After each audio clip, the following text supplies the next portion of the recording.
Hey guys, this is the MMA breakdown back with predictions for UFC Fight Night 88, Almeida versus Garbrandt. For the last event, UFC 198, Verdum versus Miocic. I had a bad night. No other way to say it. I was 5 for 12, 9,974 for the event, 4,397 overall.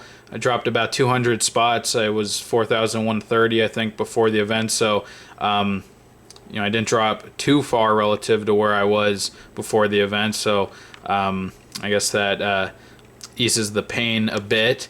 But yeah, I had a bad night. I made some questionable picks that I knew were long shots, but I'm not making any excuses. I take full responsibility.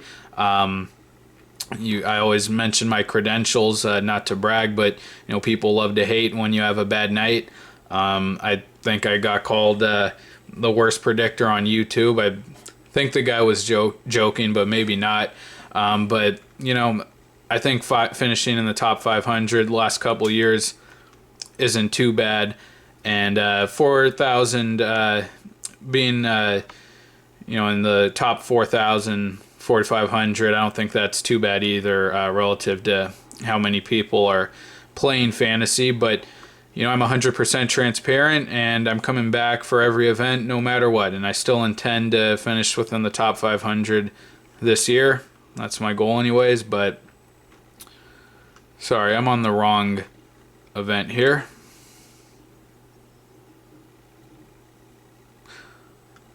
Alright, Verdum versus Miocic.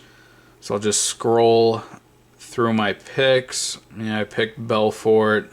Although I did make a good case for the guys that won, including Souza, Shogun, Little Nog, and Maya. Cyborg, I picked by KO. I think I said I was taking her by decision, and then Anderson I got wrong. The Barberina fight, that one I would have never picked Barberina. I'll just scroll through the rest of these. All right. So on to UFC Fight Night 88, Almeida versus Garbrandt. I think this is a fun main card. At least the main event should be exciting, and some good matchups there on the main card. 6-fight main card on Fox Sports 1, and then the prelim card. Nothing special. Not too excited for that. So overall, I'd say it's an okay card. Not bad. Not great. It's okay. All right. So starting off with the UFC Fight Pass prelim card, it looks like there are only 2 fights on the Fight Pass card. Usually there are more. Let me make sure this is correct. Let's check. Hold on. Let me check UFC.com real quick. Yeah, only 2 fights on the Fight Pass card. So, the less fights, the happier I am. All right, so at heavyweight, Chris De La Hocha versus Adam Milstead. Milstead's a newcomer, so won't be making a pick. De La Hocha hasn't fought since his debut loss to Daniel Omielanczuk. Got knocked out in the first round, I believe. Yes, the first round. And I can't say I really remember anything about that fight, honestly, so let's just move past this one altogether. All right, and then the Fight Pass headliner, really great matchup, bantamweight Aljamain Sterling versus Bryan Caraway. And initially I thought, Sterling would win hands down, no question about it, but thinking about this matchup more, I think it's a really tough one to call. I think Sterling will have a big athletic advantage. I also expect him to have a strength advantage, particularly when it comes to the wrestling, but I don't think he's as good a grappler as Caraway. Caraway's a real pest, almost like Damian Maia, a guy who has great control on the ground, is always scrambling, and really hard to get off you. He's good at taking the back, and he really smothers you, sticks to you like glue. And on the feet, honestly, I think Caraway has an advantage. Caraway's not, I wouldn't even say a good striker, Reminds me kind of Jake Shields, a very limited striker, but is very persistent. Throws the same couple of strikes over and over again, but he outboxed Eddie Wineland. I would have never have seen that coming. Maybe I think part of that was that Eddie Wineland was coming back from a long layoff, but still managed to outbox Eddie Wineland. Did get beat up pretty clearly by Rafael Sunsao on the feet. But Sterling, his striking hasn't been all that impressive. He is athletic. He's a good wrestler. Really like the submission win over Mitsugaki in his last fight. That was 2 fights ago. And Mitsugaki, he got a win over Caraway. So, MMA math might say Aljamain Sterling is the clear pick here. But I think Caraway can kind of bog down the pace, kind of like a Jake Shields fight. Really slow the fight down, suck Sterling into a really kind of slow, uneventful affair, and Caraway seems to be effective at that. And then on the ground, like I said, I think Sterling does have a strength advantage, an athletic advantage, maybe even a submission advantage. But Caraway's real, slippery and very crafty on the ground himself, and very gritty. He can take damage. His Mitch Gagnon fight, I think, was his second fight after Tough.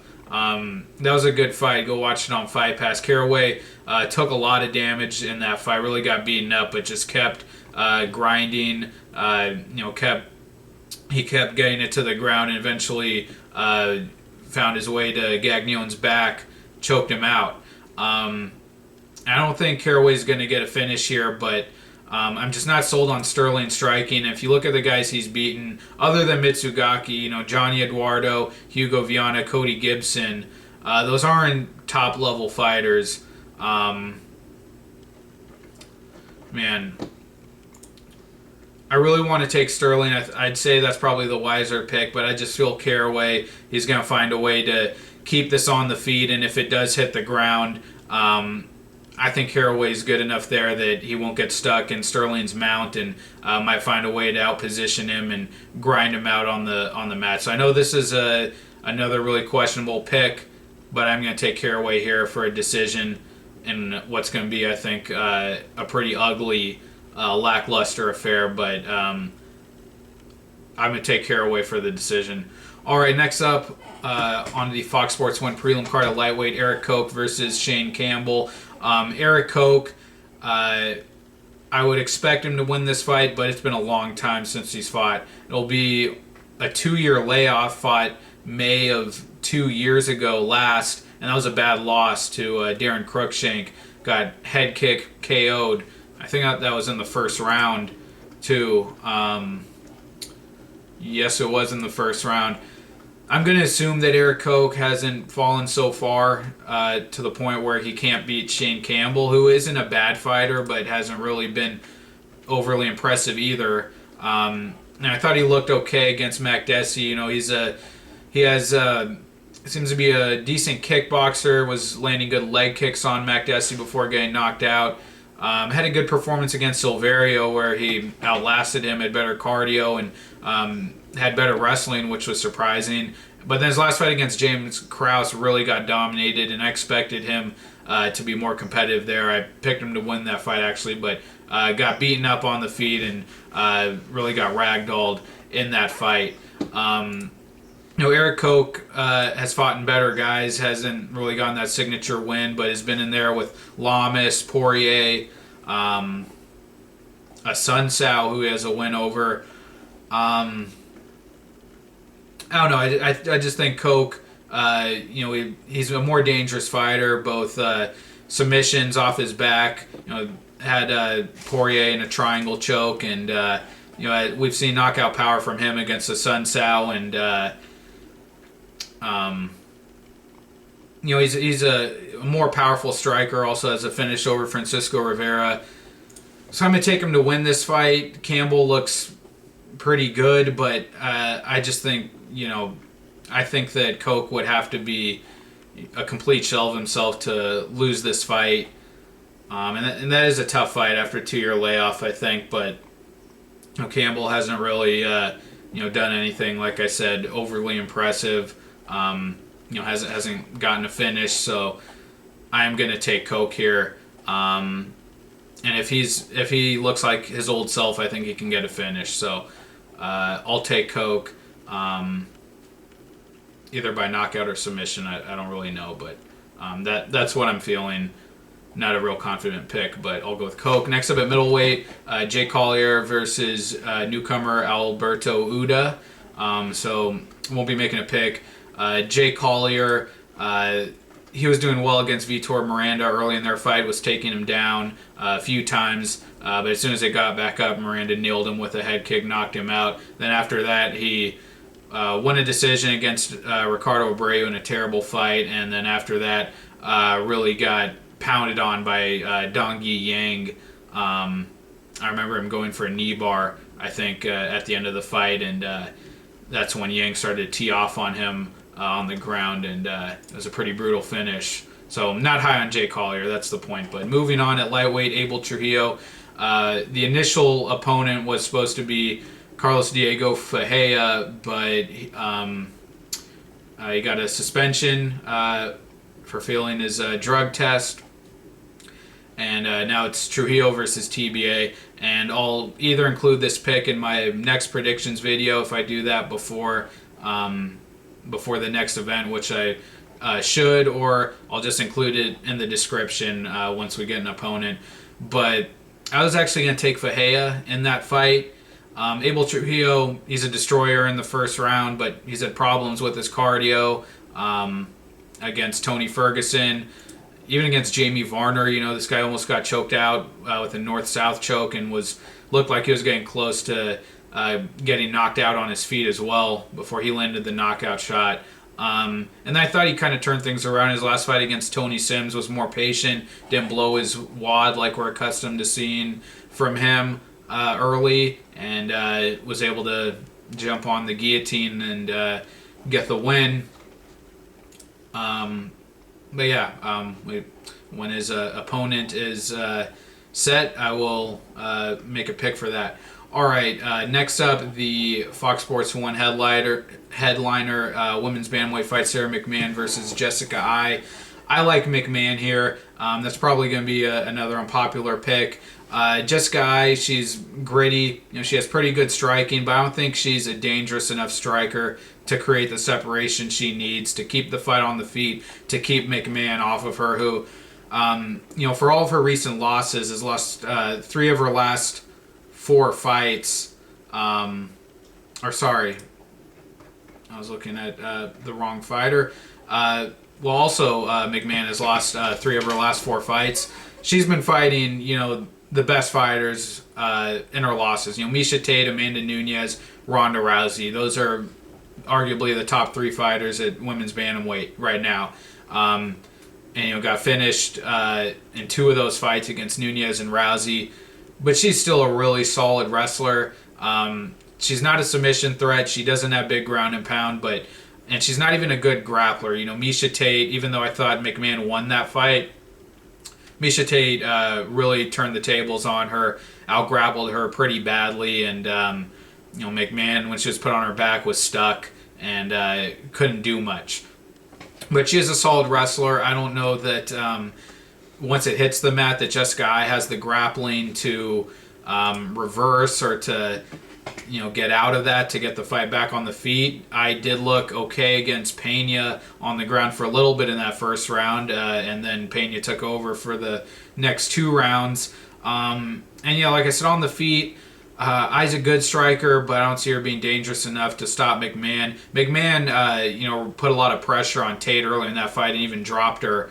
So her striking is definitely not as good as Ai's, but she can be aggressive and make something happen on the feet as well. I like McMann to just be able to wrestle her, get her down, and smother her. So I'm going to take McMann. Jessica Ai, she just hasn't really been able to put it together against the better fighters. And even in the Miesha Tate fight, her striking was doing well early. She was connecting, but then Tate just landed a bomb on her, dropped her, out-grappled her for the rest of the fight. So I think McMann can out-wrestle her. taking McMann for a decision. All right, next up, moving on to the Fox Sports 1 main card at lightweight, Josh Burkman versus Paul Felder. I think this should be a good fight for Paul Felder to get back on track, maybe get a highlight reel win. I'm not really high on the matchup, though. Burkman just looks like his wheels have completely fallen off. Did pick up the win last time out against KJ Noons, but it was a very uneventful fight. Pretty much just leg kicked him, and it was just point fighting from distance. And the knockout loss against Koch, I thought was kind of like the nail in the coffin. And I had losses to Dong-Hyun Kim and Hector Lombard before that. He looked good in WSOF, but since coming to the UFC, he's just proven he can't hang with top competition. I think Paul Felder, has the advantage on the feet. He's the more unorthodox fighter. He hits hard. This guy had a really competitive fight with Edson Barboza a couple fights ago, and that was a lot more of a competitive fight than Pettis versus Barboza was. So Paul Felder might not be too bad, but he's inconsistent. Lost his last fight, or his fight after the Barboza fight to Pearson, where he really struggled in the clinch, and then beat Cruikshank in his last fight, but was losing that fight on the scorecards. Cruikshank was really outstriking him, landing a lot of his unorthodox strikes, and even out wrestling him in that fight before Paul Felder was able to turn it around, took his back and choked him out in the third round. But just given how hesitant Burkman was in his last fight, and how much he struggled against Koch and really just fought recklessly and was trying to make it a brawl, really trying to force the knockout, getting knocked out himself. I think Felder, with his aggression, his unorthodox strikes, and his pretty solid Muay Thai, I think he can get a knockout here. But I will say Felder kind of lacks fundamentals. Really struggled in the clinch against Pearson, doesn't really have a jab to work with. Not a big combination striker, but I do think he has the power edge, and it looks like Burkman's really kind of going downhill. So I will take Felder, but I won't completely rule out Burkman to find a way to win this. So yeah, I'm going to take Felder. Probably going to take him by TKO. All right, next up at welterweight, a great matchup: Jorge Masvidal versus Lorenz Larkin. This is a tough one to call. I like Larkin, especially at welterweight. Larkin's really kind of been reborn since changing weight classes. Way more speed, way more power, and way more volume than he ever used to throw at middleweight. And I think that's what's going to give Masvidal, that's going to be his biggest problem in this fight, is dealing with the volume of Larkin. Ben Henderson, pretty low volume, kind of a slow-paced fighter, and Masvidal did well in that fight. Some might even say he won, but it was a slow affair, and kind of the same thing, in his other wins, or even in the Iaquinta loss. That wasn't Iaquinta isn't a pressure fighter. He did turn it up and start headhunting in that last round, but we saw Masvidal really get stuck in first gear in that fight, and sometimes he's just kind of caught watching his opponent, not letting his hands go. The guy's got power. He's got really good, slick boxing combinations, and he's a solid grappler. He's really solid everywhere. He has a submission win over Michael Chiesa, but he is also prone to getting dropped. Hasn't been knocked out in the UFC, but got dropped by Michael Chiesa, which is not a good thing. Also got dropped by Rustam Khabilov. And I think Larkin, with his speed and his power, he's probably going to get to Masvidal, put enough heat on him to where he probably drops him. And Masvidal, a lot of his success comes in the clinch. He's good there. He's good at landing combinations against the fence. But I don't think he's going to get Larkin there. Larkin's really going to strike in the middle of the cage, have a lot of open space to work with, and I think he really batters Masvidal there. So I like Larkin. Masvidal's tough, but he is prone to getting dropped. So I think Larkin does have a chance to knock him out. I don't think that's very likely, but I think he could do it. But I'm probably going to take Larkin by decision here.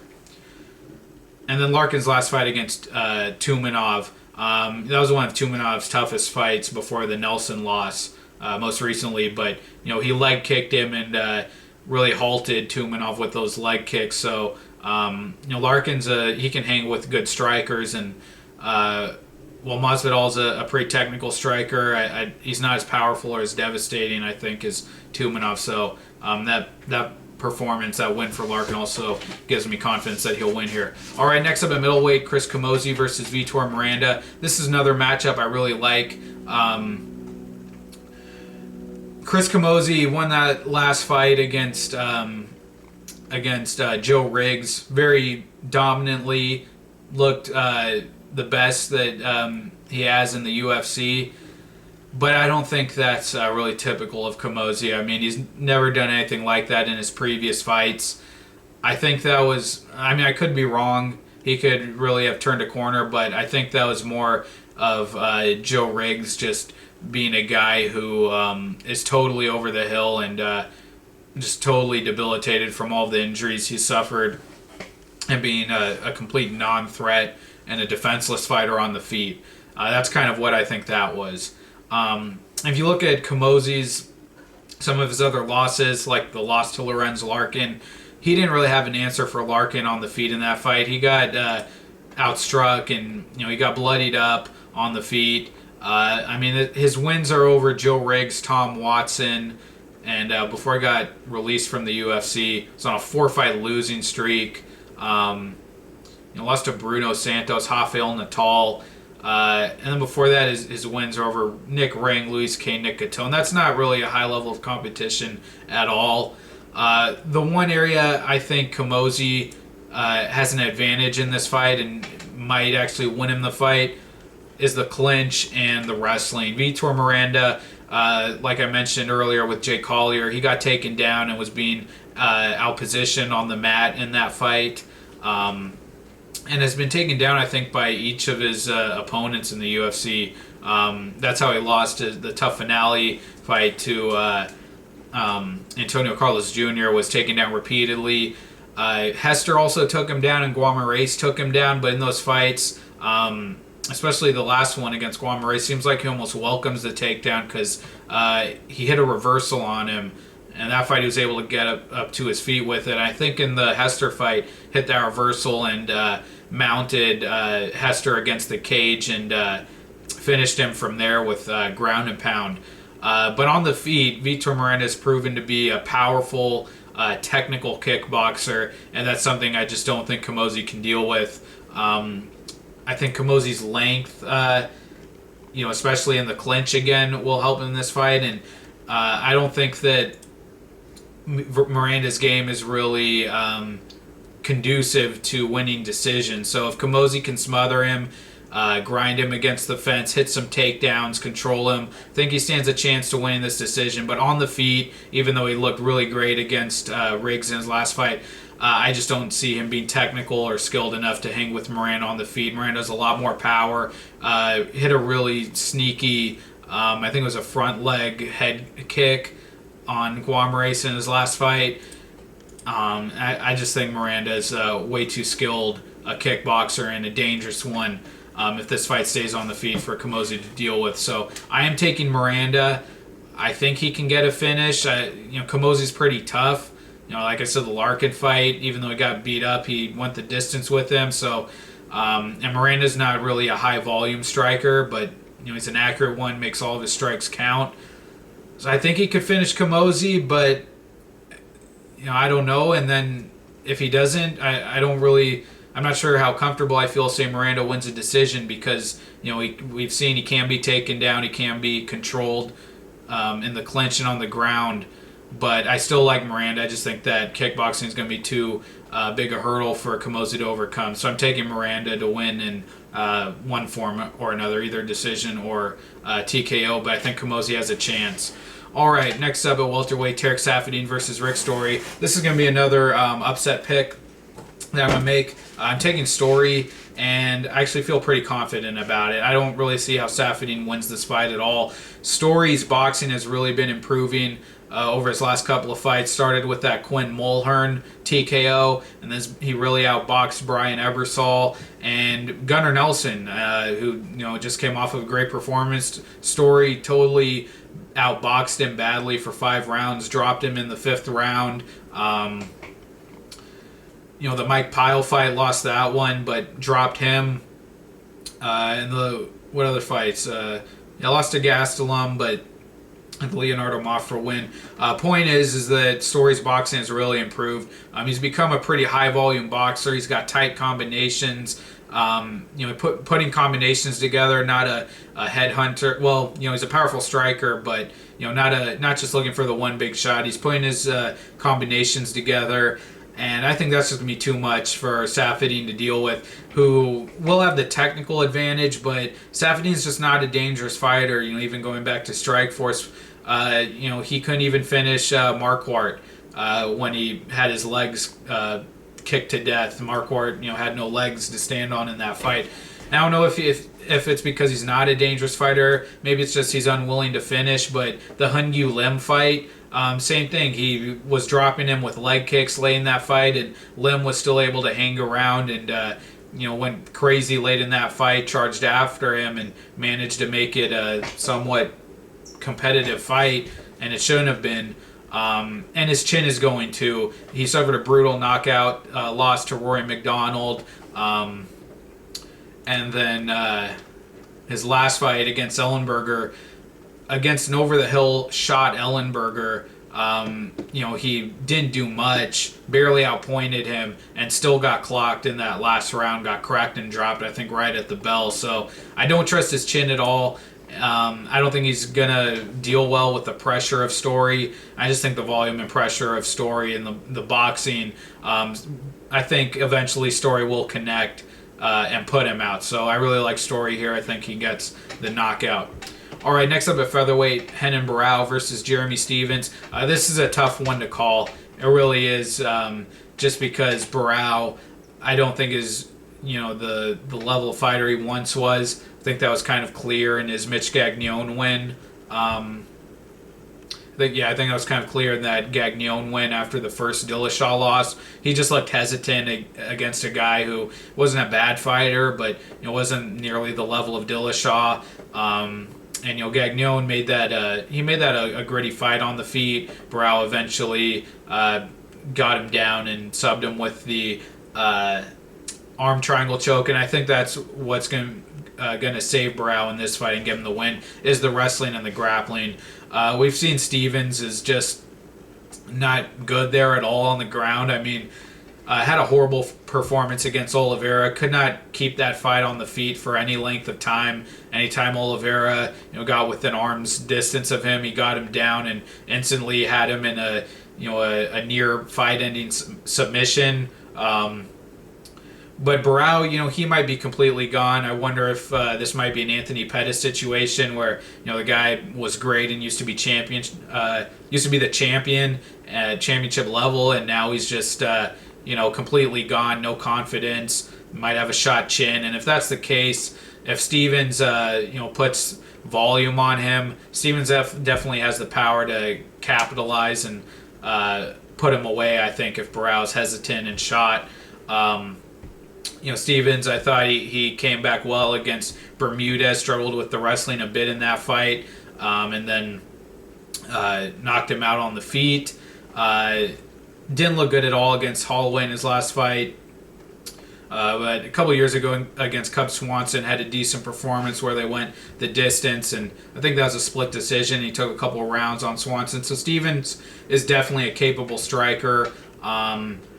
Barao, the old Barao, I'd say would just kind of wipe the floor with Stephens, and even on the feet would have a big advantage with all of his unorthodox strikes and would have a big speed advantage. But I don't know anymore with Barao. If Gagnon could hang on the feet with him, Stephens I think surely can. But I really think it's going to be that grappling that gets Stephens in the end, and I think Barao's going to drop a decision, or Stephens is going to drop a decision here to Barao. So I like Barao, but it's definitely a close one, and I wouldn't argue with anyone who's taken Stevens because Barao must be really that those two losses to Dillashaw must really have kind of messed with his head, and he must not have the same level of confidence now. I mean, he took a lot of damage in both fights and was pretty brutally finished in both. So who knows where he is, but I do think he still has that grappling edge, so I'm taking Barao for a decision. All right, and then the main event at bantamweight, Thomas Almeida versus Cody Garbrandt. Should be a good fight, but I don't see any way Garbrandt wins it, honestly. Garbrandt has knockout power, but I think his first fight against Brimage was really his best performance in the UFC, and since then has just not looked great. Against Briones, a fighter from tough Latin America, was very hesitant. I don't know why. I don't think Briones was a threat at all. Was just reluctant to let his hands go. I didn't like that fight at all. And then his last performance against Augusto Mendez got the knockout, but really, again, I didn't think he looked that good. I don't know if that was a late replacement fight. I can't remember against Mendez, but maybe not. But still, Mendez was a jiu-jitsu guy making his debut fight who clearly had no stand-up skills, and this guy was falling to his back trying to bait Garbrandt into a grappling match, and even on the feet, Garbrandt was whiffing on a ton of haymakers, and that's another thing about him. He's very wild. He kind of throws from the hip, doesn't really have a jab, and is not a technical or a combination striker. And eventually connected, and he's got big power. You can't discredit him there. He's definitely dangerous, and one shot could end it. But I think Almeida, he's looked a lot more consistent. He's fought better guys, taking out vets and Pickett and Jabwin. And his last fight against Anthony Burchak looked really dominant. I think Almeida will just have an athletic advantage. We saw him land that knee on Brad Pickett, and other than really getting outboxed and dropped in that Pickett fight, getting battered pretty badly, he's been a lot more consistent, and he's been dominant throughout his fights, I think. Whereas Garbrandt, he's been kind of up and down and uneven. So I like Almeida here, and in that Burchak fight, all of his fights. But even the Burchak one, he proved that while being aggressive and coming forward and throwing a lot of big shots, he can still remain defensive, and he can still be the first one to the punch. He doesn't seem to get hit a lot. So if they're going to brawl, which I think they have to, I think that's the only way Garbrandt can win. I like Almeida to connect first and be the more athletic fighter and just the more accurate and more high volume one. So I like Almeida to win it. Garbrandt has the power, but I just think that's unlikely. And we haven't seen either of these fighters fight on the ground, I don't think much at all in the UFC. I would assume Almeida might have the advantage there. I mean, I don't really know. I think Mendez briefly got Garbrandt in a triangle sort of position in their fight. Briefly attempted an armbar that Garbrandt pulled out of. But just being the Brazilian, I would assume Almeida might have a ground advantage. But yeah, on the feet, I don't see a reason to take Garbrandt here. Almeida, better combinations, a hand speed advantage, more athletic. Has just fought better guys and looked better. So I like Almeida. I think he gets a TKO. I don't think too early, but eventually I'll say round 3 TKO for Almeida. All right, guys, those are my predictions for UFC Fight Night 88, Almeida versus Garbrandt. Thank you for watching, and I'll be back soon with predictions for UFC 199, Rockhold versus Weidman 2, which should be a pretty strong card, especially with the 2 title fights. I forgot to say at the top, but follow me on Twitter. My link is in the description. Thanks, guys. Take care, and I'll see you next time. Bye.